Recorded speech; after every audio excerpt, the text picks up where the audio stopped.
Expósito viene del latín expositum, puesto fuera.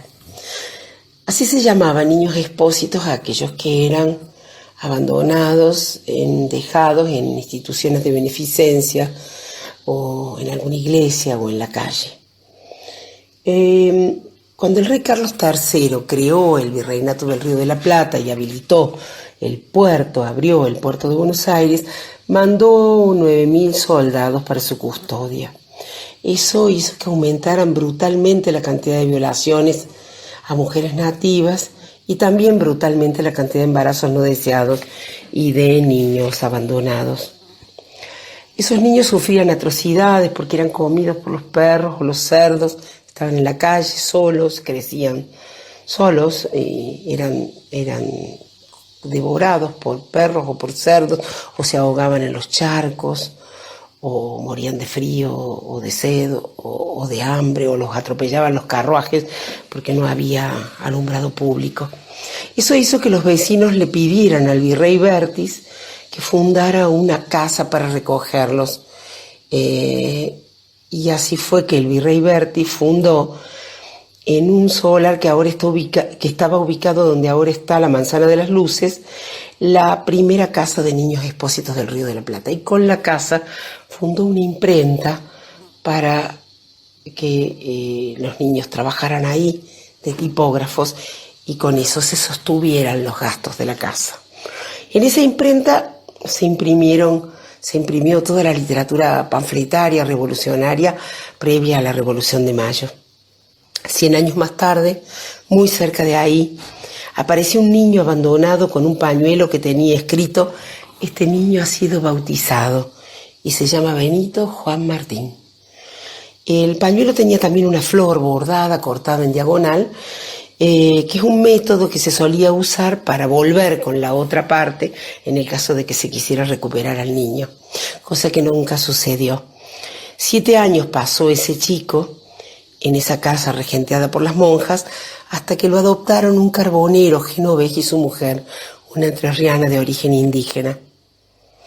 "Mi vieja me conquistó enseguida", dijo él, muchos años después. "Y desde el primer momento encontró en mí un hijo y un aliado". El apellido del carbonero era Quinquela, según la pronunciación italiana.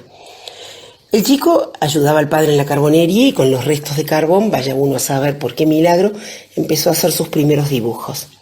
Fue a la escuela solo hasta 3er grado, pero a los 14 entró a la Unión Vecinal de La Boca, donde se reunían anarquistas y socialistas para sus luchas sociales y políticas, y donde había unos cursos, entre ellos un curso de pintura al natural. Después, más grande, empezó a pintar sobre las tapas de las latas de comestibles que estaban en la cocina de su madre. Pintaba con espátula, no con pincel, al óleo, pero con espátula. Yo pude ver varias de esas latas, las vi en lo de un coleccionista, era el dueño de una galería de arte que se llamaba Galería de Arte Colón, que estaba en los años 80 frente al Correo. Él las tenía en un mueble cerrado y recuerdo todavía con emoción el momento en que abrió y me mostró eso de ese que firmaba todavía Chinchela, así solo, sin Martín y sin Benito. Benito Quinquela Martín. De él se trata. Él entendió pronto que era parte de un todo y que solo a partir de la vida en común podía llegar a ser él mismo. Así captó las tradiciones y los valores de un barrio de obreros, de esa Babel que era La Boca, donde había desde griegos hasta rusos y desde italianos hasta japoneses, en fin. Se enorgullecía de pintar cosas nuestras y contra lo que dijeran sus detractores, siempre sintió placer de que sus cuadros fueran tildados de demasiado argentinos. Fue, claro que sí, y quiso serlo, el pintor de La Boca. La Boca es un invento mío, supo decir, y tenía razón. No solo por los grandes cuadros que reflejan las costumbres del puerto y del barrio, sino porque hizo una serie de donaciones cuando tuvo el dinero para hacerlo, que hoy continúan siendo parte esencial de La Boca.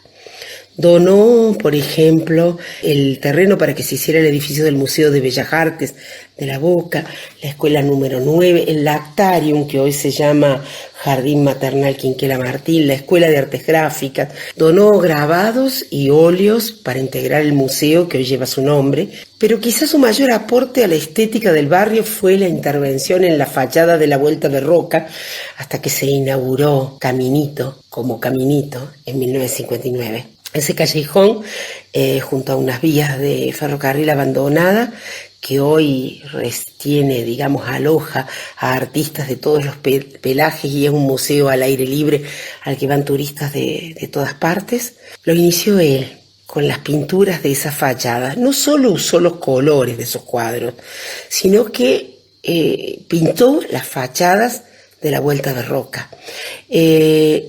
Donó los terrenos para hacer ciertas obras con la condición de que le dejaran pintarlo.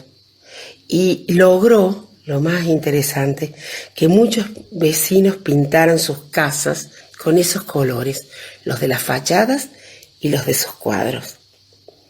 En fin, es el pintor de la Boca y en buena medida la Boca, claro que sí, es un invento suyo. Y entonces a veces yo pienso, si no hubieran estado las imposibilidades de tener hijos de ese matrimonio, si el genovés y la entrerriana no lo hubieran conquistado enseguida ese niño, si no hubiera habido restos de carbón, ni asociaciones anarquistas o socialistas, ni talleres de capacitación en esas asociaciones, en fin, si no hubiera habido barrio y puerto y gente de trabajo y comunidad, tampoco habría habido Quinquela. Y quién sabe, la Boca seguro no sería lo que es. Me quedo pensando, para cerrar, en una frase emblemática del poeta argentino Edgar Bailey, una frase que hizo escuela. Es tanta esa riqueza abandonada. Hasta la próxima.